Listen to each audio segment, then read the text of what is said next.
गांव का नाम था धारा, जो कि एक छोटा और शांत गांव था, जहां सभी लोग एक दूसरे को जानते थे और साथ में रहते थे। लेकिन एक रात गांव में एक अजीब माहौल छाया रहने लगा।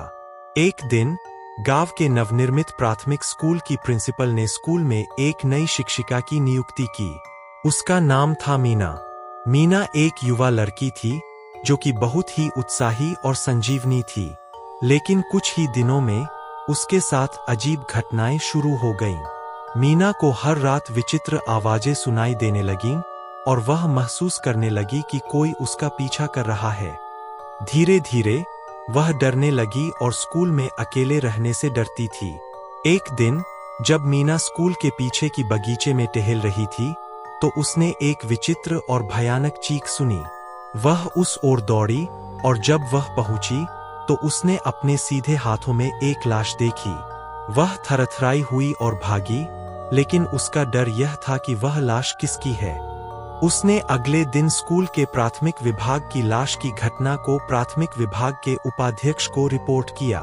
उपाध्यक्ष ने उसे शांत करने का प्रयास किया, कहते हुए कि यह सिर्फ एक बच्चे का खिलौना हो सकता है।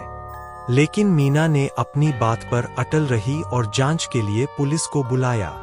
जांच के बाद लाश का पहचाना गया और यह पता चला कि वह गांव का एक बच्चा है जिसका नाम था राहुल। इस घटना ने गांव में दहशत फैला दी और लोगों ने अपने बच्चों को बाहर नहीं जाने दिया। मीना को भी डर था, लेकिन वह निर्णय लिया कि वह सच्चाई को पता करेगी। वह गांव के लोगों के पास जाकर पूछताछ की और अंत में एक पुराने महाल की ओर अपने पथ बनाते हुए जा पहुंची। महाल के बारे में गांव में कई कहानियां थीं। कुछ कहते थे कि वह पुराने जमाने का मानसिक अस्पताल था, जहां लोगों को उनके मानसिक रोगों का इलाज किया जाता था। लेकिन बहुत से लोग इसे भूतिया स्थान मानते थे और कहानियां बुनते थे कि वहां असली भूत होते हैं। मीना ने महाल के दरवाजे पर खड़े होकर एक देर तक टकराया, लेकिन फिर उसने अपना साहस इकट्ठा किया और अंदर जाने का निर्णय लिया। जैसे ही वह अंदर गई तो उसने वहां अजीब और डरावनी चीजें देखीं। महाल के भीतर वह एक बड़े हॉल में पहुंची, जहां वह एक बड़े पुराने आयरन की फोटो के साथ एक पुराने आयरन की गदरी देखी। उसने ध्यान दिया कि फोटो में एक लड़की भी है जो कि बहुत ही मुसीबत में दिख रही थी। मीना के मन में एक सवाल उठा, क्या यह गदरी किसी अनजाने आयरन की है या कोई गांव वाले है? उसने और जांच की और जब वह गांव के सबसे पुराने लोगों से मिली तो उन्होंने बताया कि वह गदरी उनकी आयरन की है, जो कि उनके बुजुर्गों की पीढ़ियों की है। वे बताते हैं कि उनकी आयरन गांव के पुराने बड़े महल में रहती थी, लेकिन एक रात कुछ अजीब हुआ और उसके बाद वह गायब हो गई। उस दिन से उन्हें कोई भी पता नहीं था कि उसका क्या हुआ। मीना को यह सुनकर एक अजीब संदेश मिला और वह अब यकीन करने लगी कि उसके स्कूल में अजीब घटनाएं हो रही है।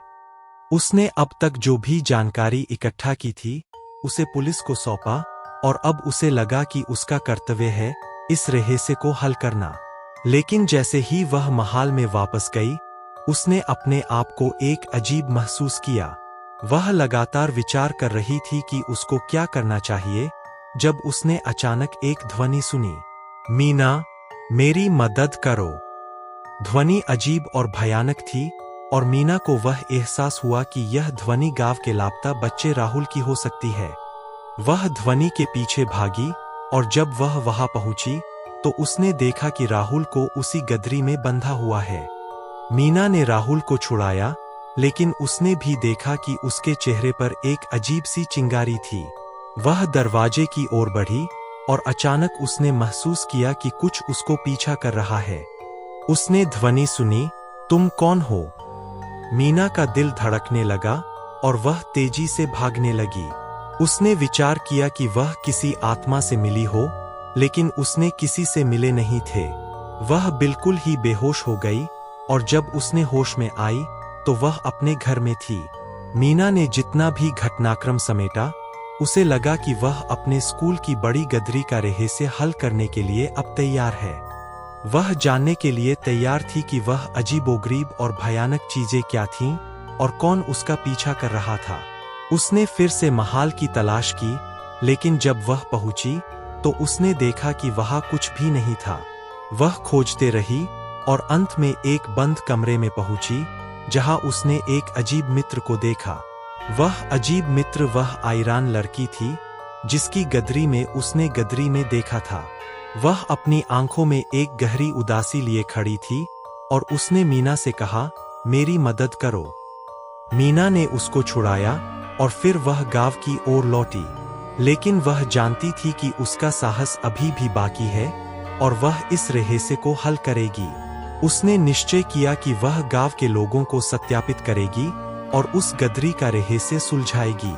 और तब से गांव की रातें फिर से शांत हो गईं और लोगों ने अपने बच्चों को बाहर खेलने की अनुमति दी। लेकिन क्या मीना ने वास्तव में गांव की भूतिया गदरी का रहस्य हल किया था, या वह केवल एक और रहस्य की शुरुआत थी?